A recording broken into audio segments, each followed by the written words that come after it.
Magandang araw po mga beloved. So, July 30 na po tayo. At gusto ko lang po i-share sa inyo again and again na walang nating came by accident po. Walang accident sa mundong ito.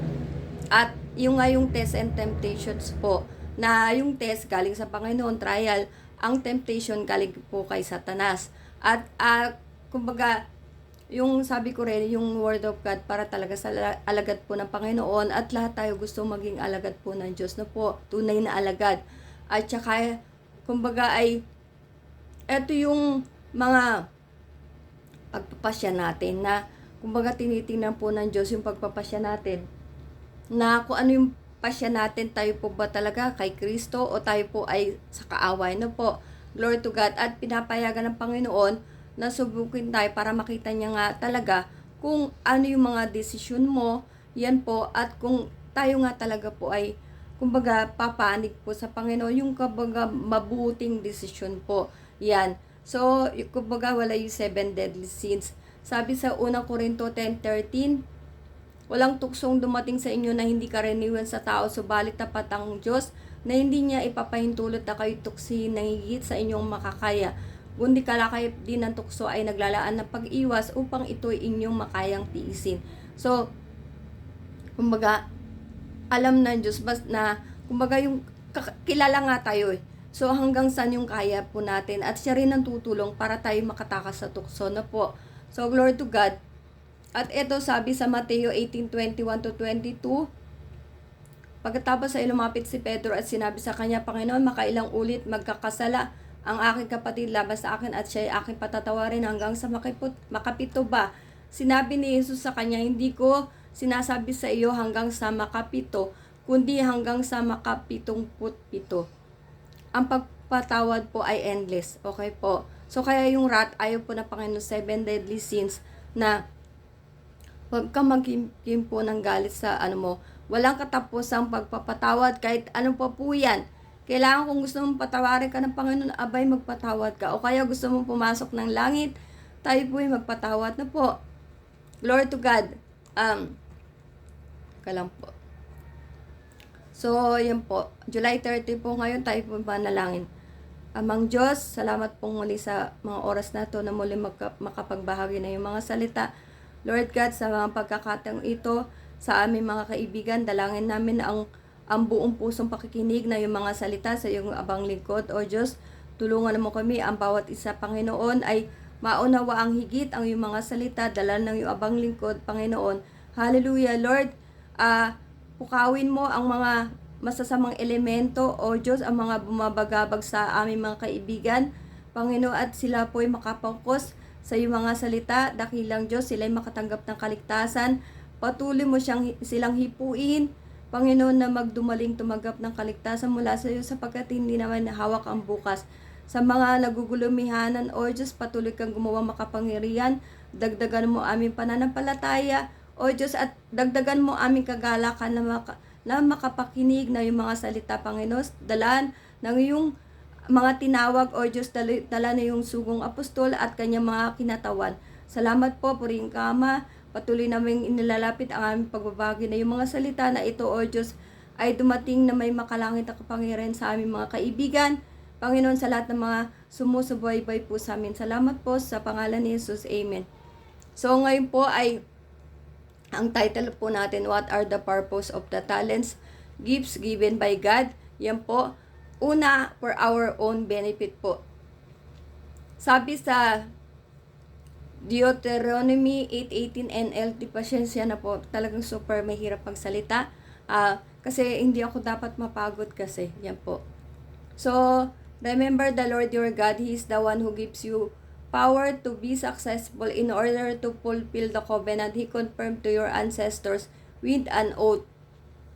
Yun nga po. So, for our own benefit. At pag tayo naman po ay pinagpala po ng Panginoon, yan yung, di ba, yung purpose ng talents gift. Yung talents, yung kayamanan po, yung pera natin. At yung gifts, yun po yung mga kaloob. Kaloob ko sa pagsasalita, kaloob mo na makapagturo, kaloob ko ng iba na makatulong. So, maraming kaloob po. Yan. At sabi nga dyan, huwag mo kakalimutan yung Panginoon. Kasi yung iba, pagka sila'y naging successful, nakakalimutan pagsalamatan po yung Panginoon na una talaga dapat sa ating buhay, 'di ba? Na who gives you the power to be successful po. Kaya for our own benefit. At pangalawa nga, to make us successful po, to serve others. Yan po. So, pag ikaw naman po, pag tayo po ay naging sagana, pinagpala, ay tumulong po tayo sa iba. Yan po. Yan po, sabi sa 1 Peter 4:10, ESB, as each has received gift, used to serve one another as good stewards of God's varied grace. Ito po ay yung nga, sa mga alagad, syempre sa family mo, sa lahat ng lahi po, tutulong tayo. At saka, ano pa? Yan, huwag ka lang tutulong sa pamilya mo. Tumulong po, kasi yung iba nga ay puro pamilya lang. So, tingnan po natin yung paligid po natin. Kailangan nakabukas po yung mata po natin. Ano po? So, marami kang kumbaga, tinatangkilik, abay, i-share natin sa iba yan. No po, glory to God. At yung, sinabi ko na, di ba, yung talents po. So, tayo po lahat ay may kaloob. Walang magsasabing na ako wala akong talent. Wala akong gift. Pwede wala kang pera, pero may kaloob ka para ikaw po ay sumagana. No po, ikaw po ay, kumbaga, yumaman. Yan po, di ba? So, glory to God. Saglit lang po. Sabi sa Romans 12:7-8 ERB, whoever has the gift of serving should serve, whoever has the gift of teaching should teach, whoever has the gift of comforting others should do that, whoever has the gift of giving to help others should give generously, whoever has the gift of leading should work hard at it, whoever has the gift of showing kindness to others should do it gladly. So, ito po ay, kumbaga, very wide sa secular at sa spiritual. At saka yung, kung tayo nga po ay, kasi merong iba talaga nga, yung greed, kaya ayaw po ng Panginoon, ang dami mong milyones, pero kung magbigay ka piso, 10 piso, gusto ko lang i-share, meron akong amo dati, kasama sa tenant namin, na isa ibang lahi po. Alam mo, nagbigay siya ng 1 dirham na parang sobrang proud niya pa, na tip, sa akin yun. At kasi ako lang naman tao dun na, kasi bakit siya nagbigay? End of the world na raw. 2012 yata yun po. So, kung tayo po ay may pera, alam ng Diyos kung magkano laman ng wallet natin. Alam ng Diyos kung magkano laman ng ano mo sa bangko. So, wag po tayo sobrang gahaman po.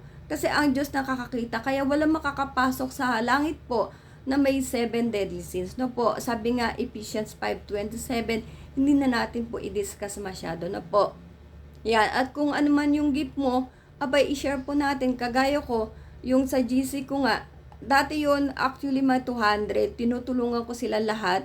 Yan po, nakalimutan ko na hindi ano yung ano ko, pero naging 200 sila nung natutunan ko yung crypto. Gusto ko tulungan lahat, pero kasi ayaw nilang tulungan yung sarili nila, kaya hindi ako pwede, ako lang. Kaya po sa iglesia, dapat, yung nga, parang sa katawan, pagka may problema, kagaya ko, may problema na yung bibig ko, na-operan na, hindi na nagpa-function na maigi. So, kaya kailangan ay yung ingatan natin po yung katawan natin kasi ito nga po yung templo ng Holy Spirit. No po, pag may sakit ka, hindi makaka-function maigi yung Holy Spirit. Kumbaga, hindi, imbis na marinig mo na malakas yung salita ng Diyos, yung Holy Spirit, eh, hindi mo marinig kasi nga, may problema. O kaya yung 7 deadly sins po, na po, pray po ang Panginoon. O kaya, may bisyo ka, kaya hindi makanahan yung Holy Spirit po sa katawan po natin. Puri po ang Panginoon. Sabi sa Colossians 3:23 NIV, whatever you do, work at it with all your heart as working for the Lord, not for human masters. Do everything with love po. Kahit nagluluto ka lang, yan, kailangan kahit di ka marunong magluto, pag ikaw may pag-ibig sa pagluluto, sa ginagawa mo, sasarap yan. Yan po. Kahit ikaw hindi magaling magsalita, pero puno-puno ng pag-ibig, gagaling ka. At saka pray po. Ano po, gawin mo lahat ng bagay, huwag kang magbigay ng tira-tirahan. Yan po, lalo na sa Panginoon. Ako dati ko anong barya, yun natutunan ko Yan po, yung inaano ko. Pero nung tayo nga ay, hindi, actually bala ko konti lang. Nung ako po ay nagkatrabaho na sa Dubai, nagulat yung anak ko. Sabi, Mami, alaki naman ang binibigay mo. 100 kasi yun. Sabi ko, alit nga yan eh. Once a year lang ako uuwi. 'Di ba? Purihin po ang Panginoon. So, yung 'di ba kagaya ng babaeng bao po. Yan, tsaka kasi nga kilala tayo ng Diyos, alam niya lahat. Hindi tayo pwede magsinungaling. May humingi sa'yo ng tulong. Yan, eh, kumbaga, ano ka lang, nag-sin ka lang, imbis na nagbigay ka ng tulong. Yan po. So, kinuloko ka nang humihingi sa'yo ng tulong, kumbaga, yung tulong na yun ay sa niya lang ginamit o lahat na hiningi niya ng tulong, abay problema niya na yun. Diba? Kaya nga ako, dun sabi ko, yung mga hindi nagbigay sa akin ng tulong, hindi ako nagagalit or namumblema. Kasi ako ay may sarili temptation din. Ayan po. So, hindi ako nag-ano sa kanila kasi sila yung may problema sa Diyos. Na po. So, alam ng Diyos yung laman ng wallet nila, ng bangko nila. 'Di ba? So, wala po akong inaado doon. Dahil yung ang humihingi sa akin, maraming humihingi. Yan, sa biyaya ng Diyos ngayon, nabawasan na. Yan, alam nila, wala na ako ibibigay, sa totoo lang talaga. Yan po. Pero hindi tayo, sabi nga, ang ano sa akin ng Panginoon, hindi ako tinuturuan para maging, kumbaga, magiging milyonaryo. Or tinuturuan ng Panginoon na mag-ano sa pera, hindi para maging ganyan. Kundi mas makatulong pa na marami sa maraming tao po. At yun din talaga yung ano ko talaga, kala ko nga, ako yung Superman ba or ano na nakala ko tulungan lahat pero hindi pala, may akong umako ng problema ng iba pero yun nga hindi ko pala kaya, hindi ako si Kristo pala ang Panginoon Yesus po pala talaga, napopuri po ang Panginoon. So sabi sa 1 Corinthians 15:58 ERB, so my dear brothers and sisters, stand strong, don't let anything change you. Always give yourselves fully to the work of the Lord. You know that your work in the Lord is never wasted. So, hindi lang sa church, pati secular nga, na yung nagulat ako na yung ginawa ko pala nung ako'y nagkaisip until now ay alam pala ni Lord. Okay po? So, glory to God, tayo magpagod tumulong. Huwag tayo po mapagod po maglikod po sa Panginoon. Kasi lahat nga yan, alam na Diyos. Yan, alam ko na rin ngayon. Glory to God po. At At syempre, huwag ka tumulong na may camera pa, hindi ka makatulong na walang video, 'di ba po? So, hindi po yung kinakalugdan po ng Panginoon, po rin po Panginoon. Galatians 6:10 NIV, therefore, as we have opportunity, let us do good to all people, especially to those who belong to the family of believers. Pero para sa akin, lahat. Okay po? Sa mga kapatid sa iglesia at maging sa ibang tao po at maging sa ibang lahi po. Glory to God. Ako sa totoo lang, hindi ko na po pero marami akong kaibigan mga Pakistan, Indian, basta ibang lahi po. Yan. So, ewan ko, hindi naman kasi kailangan mamili eh. Yan po. Pero takot lang ako talaga do sa mga nagkalat sa kalye na yung gusgusin kasi pwede ako magbigay pero nakakatakot kasi baka mamaya bigla manakit. Yun lang po. Yan. So, purin po Panginoon, wag daw mapagod. Kung meron tayo opportunity na, kasi nga po, ang pagtulong talaga, privilege po yan, oportunidad. Wag natin sayangin, hindi lahat ng tao pwede makatulong or nakakatulong kasi kung iba, walang ikaw, meron ka eh. Itulong natin po. Dahil lahat nga po nakikita ng Panginoon, glory to God. At sabi sa Luke 17:16 ERB, he bowed down at Jesus' feet and thanked Him. So, ito yata yung he was a Samaritan. Parang ito yung sa yung sa tubig yata. Hindi ko na po na-check tong verse na to. Pero kasi nga, doon kasi ay yung Samaritano, kumbaga parang hindi sila pwede makapag-usap sa mga Hudyo po. So, puri po ang Panginoon. Sabi sa 2 Corinthians 4:1 ESB, therefore, having this ministry by the mercy of God, we do not lose heart. Yan po. So, be involved in the ministries in the church. Kung meron kang kaloob, wag mong ipagkait ang iyong kaloob. Yan po. So, magaling ka dito, magaling ka dyan. Mas lalo tayong lalago at mas lalo, kumbaga yung Holy Spirit mananahan, matutuwa po ang Diyos sa atin, mag-glorify. Kaya, wag natin ipagkait po. Napoporin po ang Panginoon. And number 3, to serve God, to glorify the Lord. Sabi po sa 1 Corinthians 10:31 NLT, so whether you eat or drink, whatever you do, do it for the glory of God. Yan po. So, gawin talaga natin para sa ikaluluwalhati po ng Panginoon. Sabi sa 1 Corinthians 1:7 NLT, now you have every spiritual gift you need as you eagerly wait for the return of our Lord Jesus Christ. So, biyaya ng Panginoon talaga ngayon po, nag-iintay na lang tayo ng pagbalik po ng Panginoong Jesus po. Glory to God. The Church of God has spiritual gifts of Ephesians 4:11 to 12 NLT. Now these are the gifts Christ gave to the church: the apostles, the prophets, the evangelists, the pastors and teachers. Their responsibility is to equip God's people to do His work and build up the church, the body of Christ. So sa biyaya ng Diyos may kumpletong kaloob po ang church. Purihin po ang Panginoon. 2 Corinthians 8:7 ERB, you are rich in everything, in faith, in speaking, ability, in knowledge, in the willingness to help, and in the love you learned from us. So now we want you to be rich in this work of giving too. So sa church biyaya ng Diyos merong yung speaking of tongues po. Purihin po ang Panginoon. Inaano ko kasi medyo hirap na ako magsalita po. Ang stroke kasi bawal talaga mapagod. So again, kilalang kilala po tayo ng Panginoon.